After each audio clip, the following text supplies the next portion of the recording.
What's going on today, everybody? I hope you're having a fantastic day. I know that I am because I get to work on the old dirt scooter again. Now, after doing the last mods of putting the lights on it, I went and rode it again. So I took the tail light off and made it so I could go ride the dirt bike.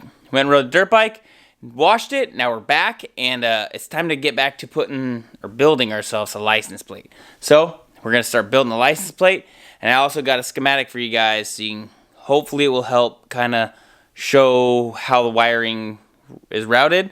And I tried color coding it for you, so hopefully that'll help.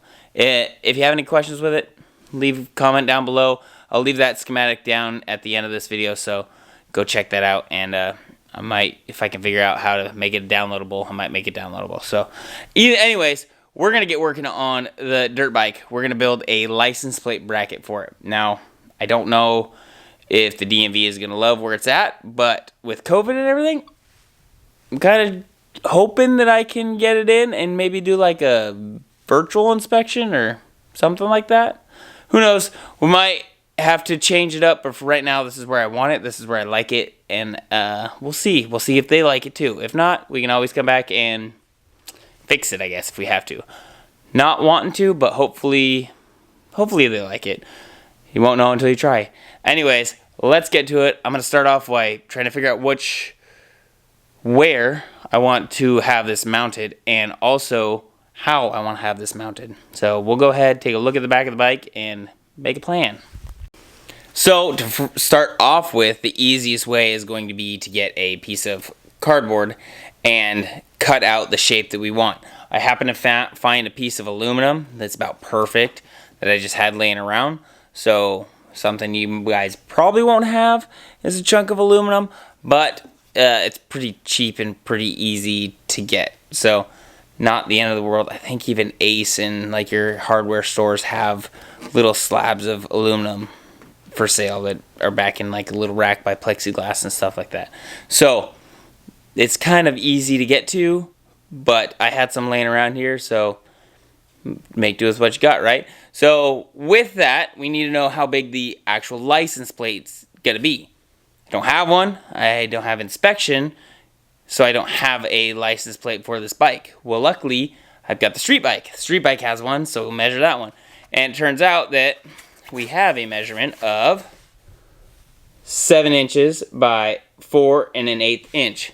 So now that we know how big it needs to be, we can kind of generally cut out to that, or maybe work around. We know how big it has to be. We know how big the license plate is to fit on this. So we'll go ahead, look at the back, and make a template. So I put all the plastics on to see where things were going to go with fenders and plastics and what I could actually use. And what I'm thinking about, I was thinking of using these two initially, but now that I'm looking at it, I think I want to use these two.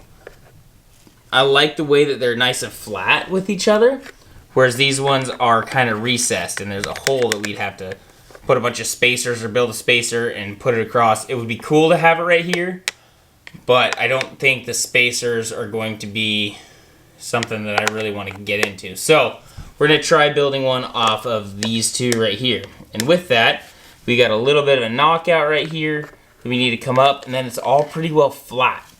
So there's nothing to overcome, whereas this has got a little bit of a concave, a little bit of an angle, just to match kind of the tire. So after looking at it and thinking about it, I think we're going to go for this type of design, where this is the bottom bolt. We kind of make a bracket that comes down and then matches over.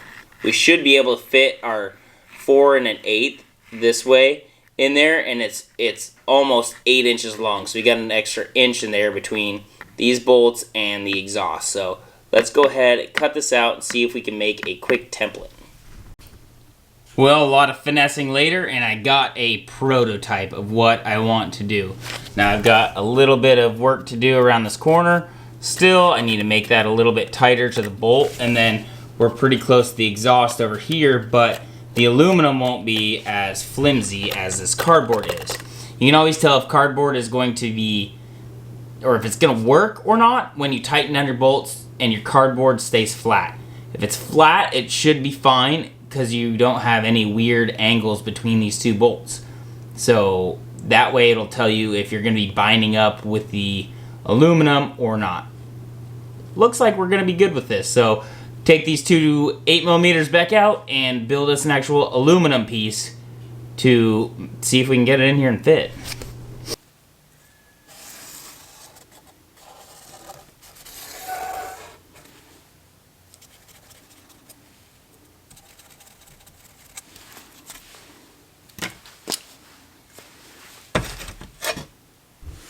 Now I got a lot of finessing with a wheel to get that cut out. So I'm gonna go cut that thing out. Look at that, it's looking good. We got our light attached to the very, very top, and we'll be able to drill our holes for our license plate because we got plenty of room in the back. It's gonna kind of suck because that's gonna catch dirt and rocks and stuff, but it won't be the end of the world. We're a little close to the exhaust right here, which I might have to maybe mold it a little bit better, but for right now, I mean, we got just enough room that it's not hitting.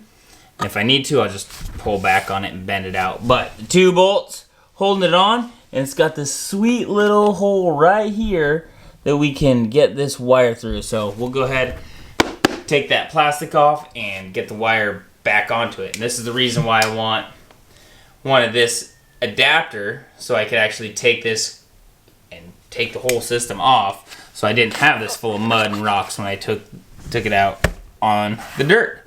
So we'll go ahead, get that all wired back in. Now right here's the whole reason I wanted the quick disconnect on it, is because with a simple 10 mil,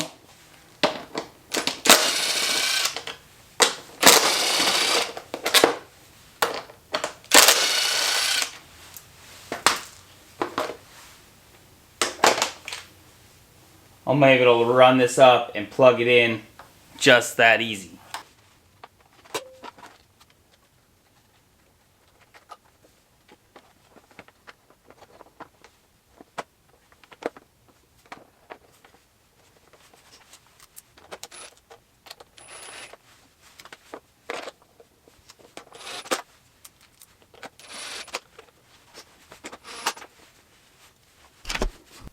Final installation so far.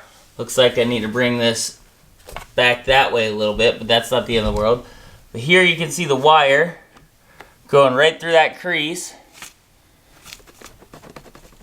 Not hit by anything. It's got enough room for everything, so that's cool. Now the coolest part,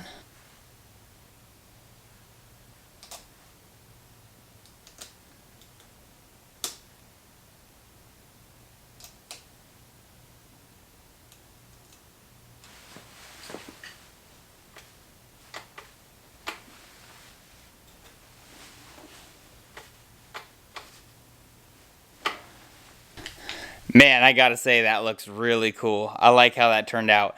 Everything on the front, I just love it. It looks so cool, just hanging out with the halos on the forks. Oh man, I love it. Love it. It's gonna be sweet. Well, I'm getting real stoked. I can't believe that it's coming along this good, I guess. So I'm gonna get out of here. I'm gonna go enjoy the rest of my night. I got a couple more parts coming in for this, so we gotta go ahead. We got a couple things we gotta figure out. I know we have to figure out our mirrors. Have to have mirrors. We got our horn's already done, and then I'm pretty sure I need to do an exhaust, but we'll see. I got to do some research on that. I'm pretty sure I have to, but mirrors I definitely have to have, and I have to have road tires. Tires are coming in. Can't wait to see them. They're going to be sweet. And then with the smaller tires, you want to get a different front fender. Your front fender is a little bit too big. It looks goofy with the Sumos. With the smaller rims, we'll cover all that stuff. Gonna need a new chain. This chain's a one-time use type of deal. Kind of sucks, but I'll have a moto chain, and then I'll have the Supermoto chain. Alright, I'm going to stop rambling. I'm going to get out of here. Like I promised, here's the schematic. We're going to drop it up on the screen, and I'm going to get out of here. I hope you guys enjoy the rest of your day. I know I am. Take it easy, everyone. Peace. Let me know if you need some help reading that schematic. I can do it. I'll help you. Take it easy, everyone. Peace.